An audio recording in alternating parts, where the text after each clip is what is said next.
मायूस होना छोड़िए, क्योंकि जो दरवाजे जमीन वालों की साजिशों से बंद होते हैं ना, उनसे भी बड़े दरवाजे अल्लाह पाक के फजल से खुल जाते हैं।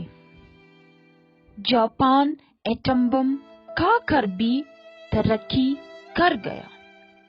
पाकिस्तान एटम बम बनाकर भी मकरूज हो गया। तरक्की बम से नहीं, इंसाफ, सोच, मेहनत और तालीम से होती है। बानो आपा कहा करती थी, दिल से उतर जाने वाले लोग सामने खड़े भी रहे तो नजर नहीं आते।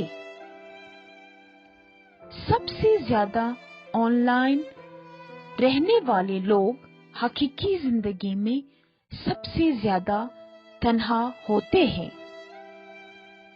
अहमद फराज,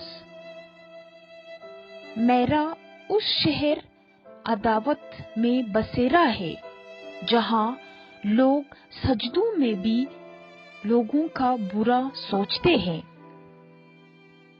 रसूलुल्लाह सल्लल्लाहु अलैहि वसल्लम ने फरमाया, पहलवान वो नहीं है जो कुश्ती लड़ने में गालिब हो जाए, बल्कि असली पहलवान तो वो है जो गुस्से की हालत में अपने आप पर काबू पाए, बेकाबू न हो जाए। रसूलुल्लाह सल्लल्लाहु अलैहि वसल्लम ने फरमाया, बेशक दीन आसान है। जो शख्स दीन में सख्ती इख्तियार करेगा तो दीन उस पर गालिब आ जाएगा और उसकी सख्ती न चल सकेगी। बस इसलिए अपने अमल में पुख्तगी इख्तियार करो।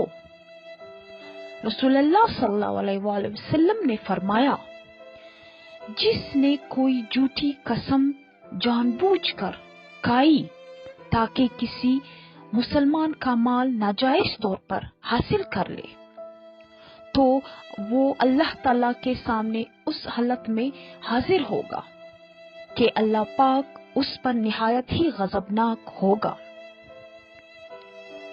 एक औरत नबी करीम सल्लल्लाहु अलैहि वसल्लम की खिदमत में आई और तो आप सल्लल्लाहु अलैहि वसल्लम ने उनसे फरमाया कि फिर आना। उसने कहा, अगर मैं आऊं और आप सल्लल्लाहु अलैहि वसल्लम को न पाऊं तो? गोया वो वफात की तरफ इशारा कर रही थी। आप सल्लल्लाहु अलैहि वसल्लम ने फरमाया, अगर तुम मुझे न पा सको तो अबू बकर के पास चली आना।